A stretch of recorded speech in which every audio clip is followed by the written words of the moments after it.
माझा आवाज थोडासा बसलाय, त्याच्यामुळे बरं झालं तुम्ही घोषणा दिली, म्हणजे मला ओरडायला खाल्लं. एक गंमत म्हणून म्हणजे तुम्ही आता ते गाडा गद्दारी नवीन वाढवलं.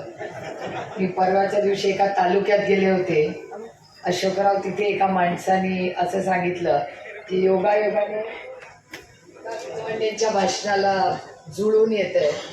ते असं म्हणत होते की 7-12 वाचवा. मी तर आठवते नक्की काय म्हणले ते. मयूर, तुम्ही इथे असला तर प्लीज या. 7-12 वाचवा तुतारी. तुमच्या भाषणाशी जरा संलग्न वाटतंय ते, कारण काही दुर्दैव आहे की हे विधानसभेचे इलेक्शन आणि गेल्या 1.5-2 वर्षामध्ये अनेक घटना आपल्या सगळ्यांच्या आयुष्यात झाल्या, काही दुःख देणाऱ्या, काही आनंद देणाऱ्या. पण संघर्ष हा आपला नशिबातच आहे असं मला वाटायला लागले. आणि आदरणीय पवार साहेबांच्या खांद्याला खांदा लावून संघर्षात ज्याच्यावर अन्याय झाले, ज्याच्यावर खोटे आरोप झाले, ज्याच्या कुटुंबाला पण या लोकांनी सोडलं नाही, असा आदरणीय पवार साहेबांच्या खांद्याला खांदा लावून योद्धा लढणारा कोण असेल तर त्याचं नाव अशोक बापू पवार. आणि हे करत असताना मी सगळ्यांची भाषणं, एक मिनिट आहे बाबा,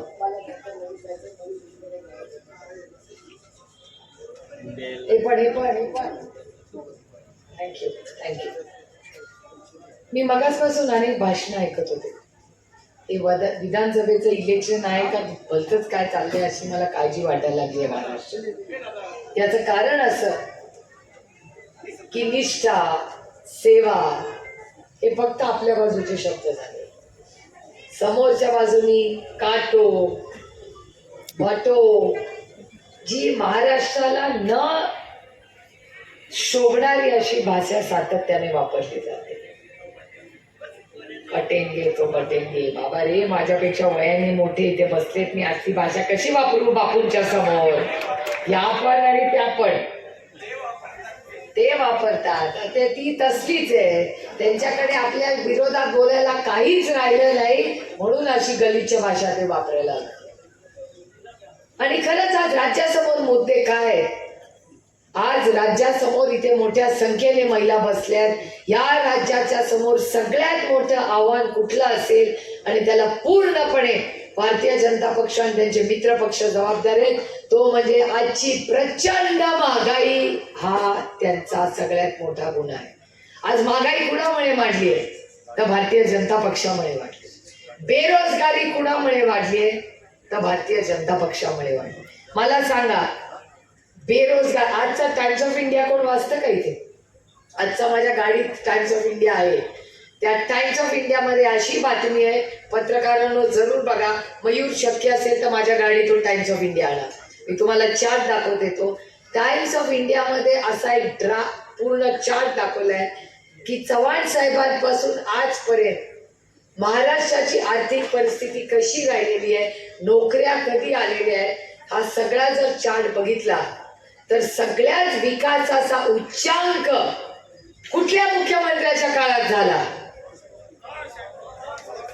त्या माणसाचं नाव शरद पवार आहे. मी म्हणत नाहीये, टाइम्स ऑफ इंडिया म्हणतो. इन्व्हेस्टमेंट, शेतकऱ्यांना पैसे, महिला सुरक्षितता. फक्त हाताला काम मिळालं म्हणजे आपली जबाबदारी संपत नाही. महाविकास आघाडीने जेवढं प्राधान्य बेरोजगारी आणि महागाईला लढण्यात दिलंय, तेवढं महिला सुरक्षिततेलाही दिलेलं आहे. आज खरंच मगाशी बापू भाषण करत होते.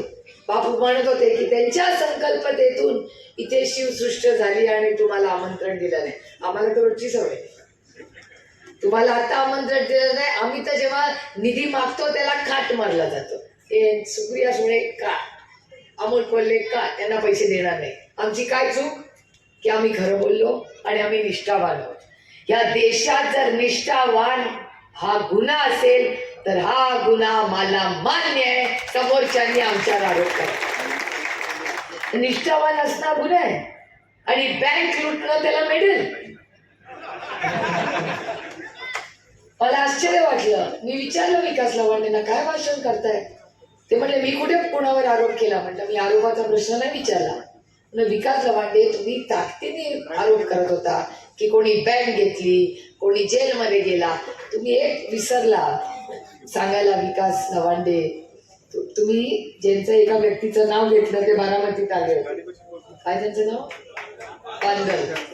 ते आता जेलमध्ये आहेत का? मला माहिती नाही. आपल्या भानगडीच्या लोकांचा आपला ते संबंध आहे. आम्ही आपल्या रामकृष्ण हरी बाबा, आपला पांडुरंगाने आपण बरे, आपलं छोटंसं जग भर, बरोबर का? आणि बांदल बारामतीला येऊन काय, आणि ते पण अजित पवारांच्या समोरच झाले. अजित पवारांच्या समोर बांदल असं येऊन म्हणले होते की आम्ही आता लोकसभेला आदरणीय पवार साहेबांना संपवणार आहोत, अशी भाषा त्यांनी. मी जरी यांचा प्रचार करायला असले तर समोरच्या विरोधी पक्षाला संपवण्याची भाषा मी कधी करणार नाही. आपले संस्कार. आपण लढायला आलं, विरोधक असला तरी काय झालं, तो दिलदार असला पाहिजे. पण म्हणून कधी कोणाला संपवायची भाषा मी केली नाही, करणारी नाही. कारण का, मी कशासाठी मतं मागायला आले? मी यांच्यासाठी, अशोक बापूंसाठी, विकास करण्यासाठी मतं द्या, एवढंच तुम्हाला. बाकीच्या भानगडी काय करायचे? विलास चव्हाण एक गोष्ट बोलली की त्यांना वैयक्तिक बोलायचं नव्हतं. हे अगदी बरोबर आहे, हे आपल्या पक्षाचे संस्कार. पण एक अस्वस्थ करणारी गोष्ट आहे विकास चव्हाणची, मला समजली नाही म्हणून मी तुम्हाला विचारते. कारण का असं होऊ नये की आपल्या व्यासपीठावरनं चुकीची काहीतरी माहिती झाली. तुम्ही म्हणला बँक बुडाली, बरोबर? शिवाजीराव भोसलेंच्या नावाने काढलेली बँक बुडाली. ज्या लोकांनी तो गुन्हा केला ते आज जेलमध्ये आहेत, असं तुमच्या भाषणात आहे. आता त्याचा आणि ह्या आपल्या कार्यक्रमाचा काय संबंध आहे हे मला.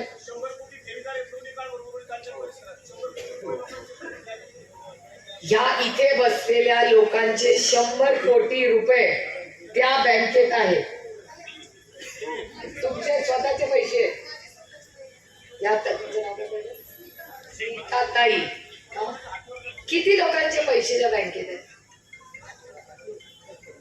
अगं बाई, हळूहळू हळू येत आहे. तुझं नाव काय ग? तुझा नाव, तुझा जाग केला ना, तुझं नाव काय? आकांक्षा. तुझे पण पैसे बँकेत आहेत, तुझे पण पैसे बुडले. अरे तिकडे मागे पण बुडले. म्हणजे बघा, त्या काकांचे पण बुडलेत आणि आपल्या या आकांक्षेचे पण बुडले. किती म्हणला? 5 लाख रुपये त्यांचे बुडलेत. तुमचे शब्द तुम्हाला देते की मी आणि अमोल दादा बोलले, तुमच्या वडिलांचे 10 लाख. ठेवू का? काय बोलताय? तुमचे किती? फार गंभीर आरोप करताय तुम्ही. तुमचं पण कुठलं? काय पत्रकारांना वंडर पेपरला बातम्या आहे. अगो बाई, आता पुढचं भाषण करायलाच नको, तुम्ही निवडून येणारच आहे. विकास चव्हाण तुम्ही खरंच बोलताय. मला अजून विश्वास बसत नाहीये. तुम्ही म्हणताय की जे कोणी विरोधक आहेत, आता मला कोण काय नाव ह्याच्यात पडायचं नाही, पण तुम्ही असा आरोप करताय, मी माझ्या समजण्यासाठी पुन्हा रिपीट करते. असल्या गोष्टीची आपल्याला सवय नाही हो. तुम्ही असं म्हणताय की बँकेचे ह्या ताईंचे, आकांक्षाचे, सगळ्यांचे 100 कोटी रुपये बुडाले फक्त ह्या परिसरातले. त्याची बातमी यांनी केली, या पत्रक सकाळ आणि लोकमतला आहे. आणि त्यातले जे पैसे गेले तेच आज अशोक बापूंच्या विरोधात वापरले जात आहे. समजलं बरोबर? बरं, याच्या पुढे मला एक सूचना करायची आपल्याला. बघा जरा योग्य वाटतं. त्यांचे 10 लाख, त्यांचे 40 लाख. अहो अशोकराव, चाललंय काय? बाबा तुम्ही मी तुम्हाला शब्द देते की पुढच्या वेळेस जेव्हा भाषण करायला येईल त्याच्या आधी मी स्वतः केंद्र सरकार म्हणते निर्मला सीतारामनांकडे जाईल. तुमच्यासाठी जे लिक्विडेशन कुणाचे, एकेकाचं दुःख आता बाहेर यायला लागेल. एक तुम्हाला मान्य असेल ना, तर आपण घ्यावं. सगळे मिळून एक ठराव इथे पास करूया इकडे ये. जो मी पार्लमेंटमध्ये ये ना, तुमच्या वर ये. वतीने मांडेल. कुठलाही कॅन्डिडेट कुठलाही उमेदवार आज नंतर विधानसभेचा आणि लोकसभेचा तो कुठल्याही बँकेवर असा असेल आणि त्या बँकेने कुठलंही चुकीचं काम केलं असेल तर आज नंतर त्याला इलेक्शन लढता येणार नाही असा निर्णय आपण घेऊया. अतिशय चांगली सूचना दिली आणि याची खबरदारी मी स्वतः घेईन. 2029 मध्ये शब्द लक्षात ठेवा, हे हिरो रेकॉर्ड करके रखना. याच्यासाठी मी लढाई करीन. ज्या माणसाने आमच्या गरीब कष्ट करणाऱ्यांना फसवलं असेल, हे बँकेतले वाईटचे पैसे, यांचे उलट्या धंद्याचे पैसे नाही येते, यांच्या कष्टाचे पैसे, तुमच्या घामाचे पैसे, तुमच्या रक्ताचे पैसे हे परत आणण्याची जबाबदारी आणि त्याच्यासाठी लढाईची जबाबदारी तुमचा भाऊ अमोल कोल्हे, तुमची लेक सुप्रिया आणि अशोक बापू किंवा शब्द मी तुम्हाला निमित्ताने. हे काय चाललंय या महाराष्ट्रामध्ये? अशा लोकांना तुम्ही तिकीट देणार?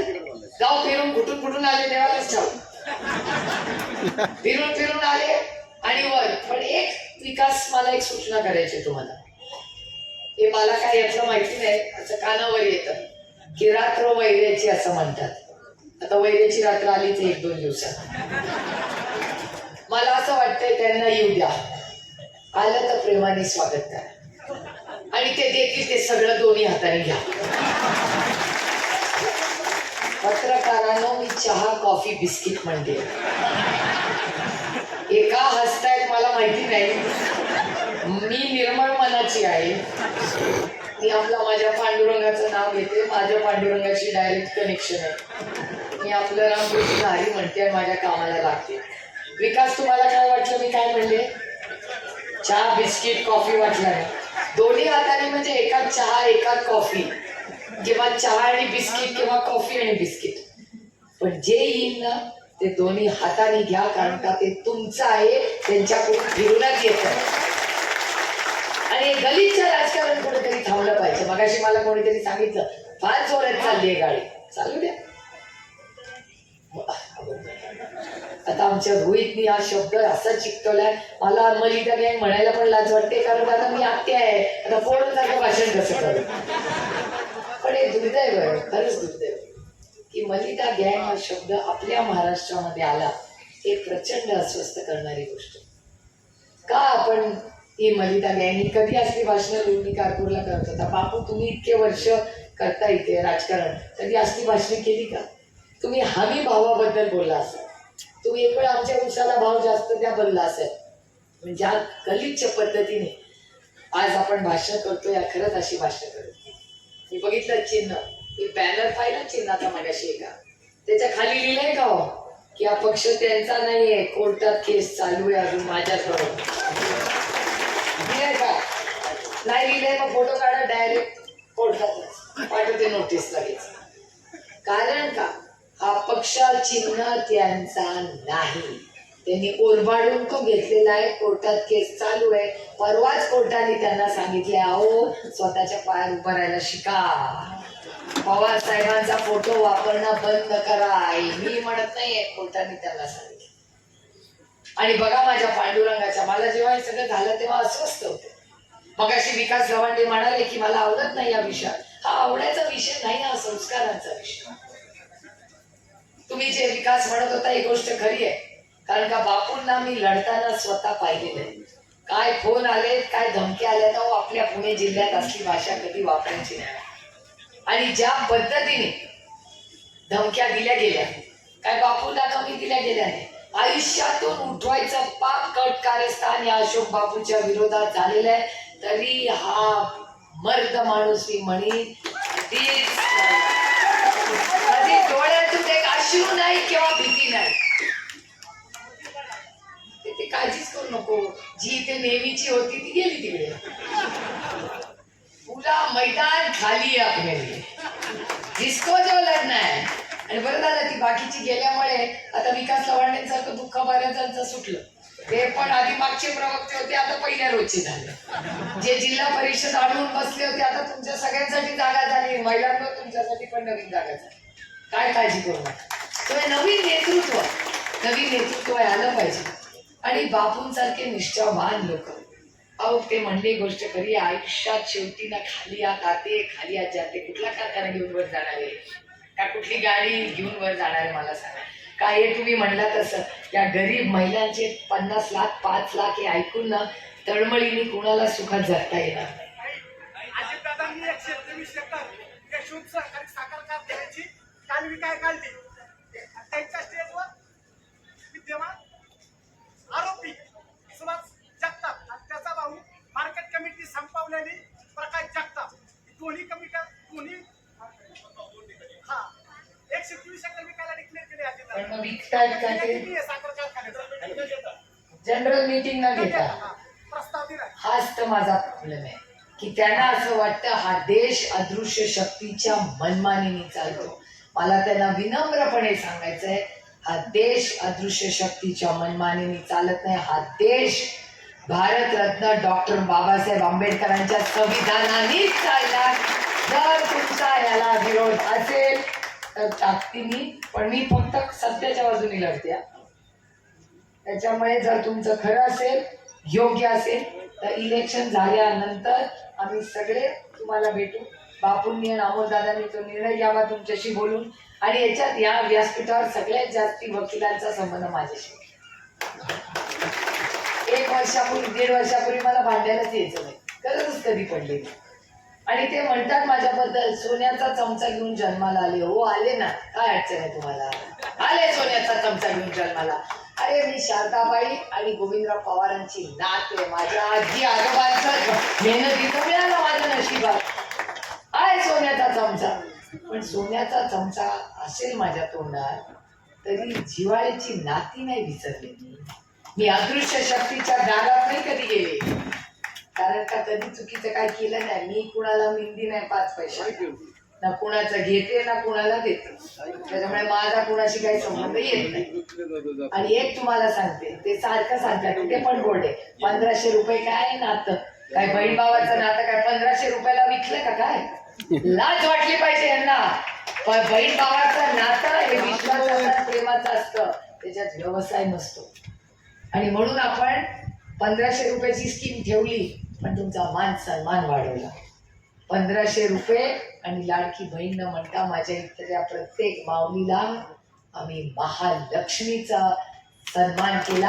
आणि 1-2 नाही 3000 रुपये तुमच्या अकाउंटला आपलं सरकार बापू करून अर्थातच त्यांच्यासारखं नाही. आपलं बोलायचं आहे मग बघू पुढे काय करायचं. बापू तुम्हाला मला 2 शब्द द्यावे लागतील माझं भाषण संपायच्या आधी. आता 3 त्यांच्यामुळे. एक तर या बँकेची लढाई तुम्हाला दिल्लीच्या तख्तापर्यंत घ्यावी लागेल. हा शब्द तुम्ही मला दिला पाहिजे. दुसरा शब्द की प्रत्येक महिलेच्या अकाउंटला व्यवस्थित वेळेवर 3000 रुपये आपल्या मतदारसंघात पोहोचले पाहिजे. हे तुम्हाला करावं लागेल. हे सगळे शब्द रेकॉर्ड करले. तिसरा शब्द की खूप पोलीस दिसतात. महाराष्ट्रातले पोलीस अतिशय चांगले खूप चांगले आहेत. त्यांचा साथ अभिमान मला. प्रॉब्लेम पोलिसांचा नाहीये. प्रॉब्लेम त्या मंत्र्याचा आहे. आणि मी पैस लावते याच्यावर. मी प्रयोग सगळीकडे करून बघितलाय. ते सगळे जे पोलीस आहेत ना ते RR आबा के टाइम की भरती. विचारून बघा कोणाला सगळ्यांची भरती RR आबाच्या वेळेस काय रे. इथे कोण महिला नसेल ती पण RR बाबाच्याच काळातली असेल. मी ते मागचे पण बसते ते बघा ते पण हसतायत. RR आबा म्हटलं ना की प्रत्येक पोलिसाच्या चेहऱ्यावर एक वेगळा आनंद आणि अभिमान येतो. मी शब्द तुम्हाला देते की आपलं सरकार आल्यावर या राज्यातली आबाने केलेली पारदर्शक सगळ्यात मोठी पोलीस भरती ही आपलं सरकार पूर्ण राज्यात घेईल. हा शब्द मी तुम्हाला देते. हे केलं पाहिजे. किती लोड या पोलिसांना. पोलीस स्टेशन झालं पोलीस मिळत नाही. एवढा त्यांचा तासांचा त्यांच्यावर लोड. ते म्हणतात लोक वाढवून द्या. हे भरती करत नाही. 2.5 लाख जागा निघतायत. आणि बापू आणखीन एक शब्द तुमच्याकडून हवा आहे की आम्हाला 3000 रुपये तुम्ही द्या. Thank you very much. तुमचे मनापासून आभार. पण आपल्या मतदारसंघातली प्रत्येक महिला युवक आणि युवती यांची सुरक्षिततेची जबाबदारी जशी आबाने घेतली होती तशी तुम्हाला आणि आपल्या सरकारला घ्यावी लागेल. कारण का नुसता शब्द घेऊन चालणार नाही. अहो बापदेव घाट माहितीये का नाही सगळ्यांना? बापदेव घाटामध्ये जो बारामती लोकसभा मतदारसंघात येतो, मला अस्वस्थता वाटते, मला दुःख वाटते, मला लाज वाटते तुमच्या समोर बोलताना, मला माफ करा याच्यासाठी. पण बापदेव घाटात सामूहिक बलात्कार झाला, अस्वस्थ करणारी गोष्ट. बापदेव घाटातून मी 50 वेळा जाते, तुम्ही साधारण किती वेळा भेटायला येतात त्यातून आपण घाटात किती वेळा वर जाता येता भेटलेलो आहोत. बापदेव घाटासारख्या ठिकाणी जर आज बलात्कार आणि सामूहिक बलात्कार होत असेल तर आपल्या जिल्ह्यात काय चाललं? त्याच्यामुळे माझी विनंती राहील तुम्हाला की आपण सगळ्यांनी मिळून ड्रग्स आपल्या भागात असणार आहे. कारण काही पुण्यात वाढत चालले. काय त्याचं नाव? तो पाटील कोणीतरी पाहिजे, नाव विसरले. हा, ललित पाटील. याच्या बरोबर लक्षात राहिलं. ललित पाटील केस, ड्रग्सची केस, पोर्सची केस. त्यांनी तर पवार साहेबांना नोटीस पाठवली त्या पोर्सवाल्याची. आणि काय त्या पोर्सवाल्याने भाषण केलं परत तुमचा शेजारी पडगाव शेरीला. तो म्हणला पवार साहेब हे बघा, जर तुम्ही तुमची ती लेख सुप्रिया, तुमचे कुठले पदाधिकारी, तो पोर्सवाला ज्याच्यामुळे 2 लोकांची हत्या झाली त्या बाजू त्याच्या विरोधात जर बोलला तर तुम्हाला कोर्टातच खेचतो. त्यांनी नोटीस साहेबांना पाठवली, साहेबांना मला दिली. मी काय कमी नाही, त्याच्या मतदारसंघातच गेले आणि म्हटले ही नोटीस आणि ही सुप्रिया सुळे, जर कोणी पोर्श 5 कोटी रुपयाची गाडी घेऊन जर कुठल्या गरिबांची हत्या केली आणि त्याच्या बाजूनी लढणं जर हा गुन्हा असेल तर हा गुन्हा मला मान्य, पाठवूनच बघ नोटीस. नाही चलेगा ये सब. ते इथे तुम्हाला न विचारता जमीन विकतात, तिथे मोठ्या लोकांच्या गाड्या गरीब लोकांना ऍक्सिडेंट करून ती लोक 2 मरण पावलेली आहेत. ती लोक आम्हाला दमदाट्या करतात.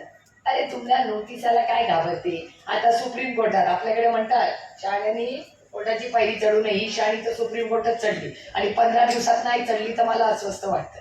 अरे 15 दिवस भांडणच नाही. आता नवरा पण म्हणतो बाहेर जाऊन भांडायचं, घरात नाही, घरात आवाज कमी.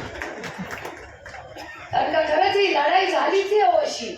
महागाई, बेरोजगारी आणि भ्रष्टाचार.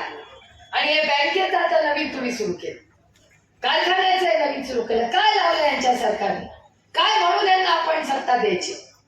हे कधीतरी बदल झाला पाहिजे. आणि आमच्या दोघांची सगळ्यात मोठी ताकद काय माहिती, जी अमोलची आहे, माझी आणि यांची आहे. आमची सगळ्यात मोठी ताकद आमची इमानदारी आहे. हे मला सांगताना अभिमान आहे. काही टाळ्या वाजू नका. इमानदार असणं काही कौतुकाचं नाही. आता इमॅजिन इमानदार असायला लोक टाळ्या वाजायला लागले. काय झालंय या राज्यात? इमानदार असलंच पाहिजे. आणि म्हणून आज जे समोरून काय भाषण करतायत ना, त्यांचं नाही कशाला त्याला मत देत. कोर्टात आहेत, त्याला काही महिन्यांनी जर न्याय मिळाला ना तर पक्ष चिन्ह सब काही और जा आहे. जो मालिक आहे त्याच्याचकडे जाणार आहे.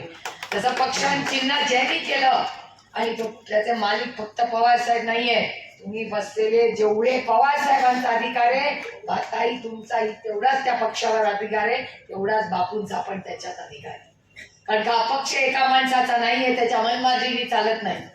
हा देश संविधानाने चालतो, अदृश्य शक्तीच्या भीतीने चालत नाही. आले किती दिवस महाराष्ट्रात दोघेही जोडी आली. पत्रकार विचारतात काय झालं, येणार ते अतिथी देवो भव. कोणी आला तरी त्याचं स्वागत केलंच पाहिजे. गंमत एक वाटली, यावेळी साहेबांवर एक शब्द नाही काढला. घाबरले तो वगैरे मी नाही म्हणत, ते म्हणतोय.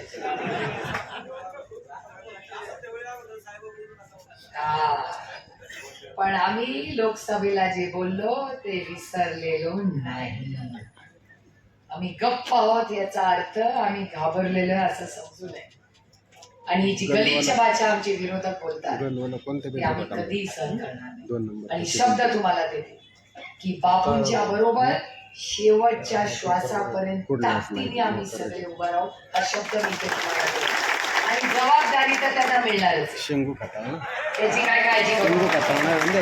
तुम्हाला काय सांगितलं, जिल्ह्यातून जे 2-4 लोक, 2 म्हणत नाही मग लगेच लोक म्हणजे 2 म्हणजे जे कोणी असतील जे अडवून बसले होते ती जागा आता मोकळी झाली आहे.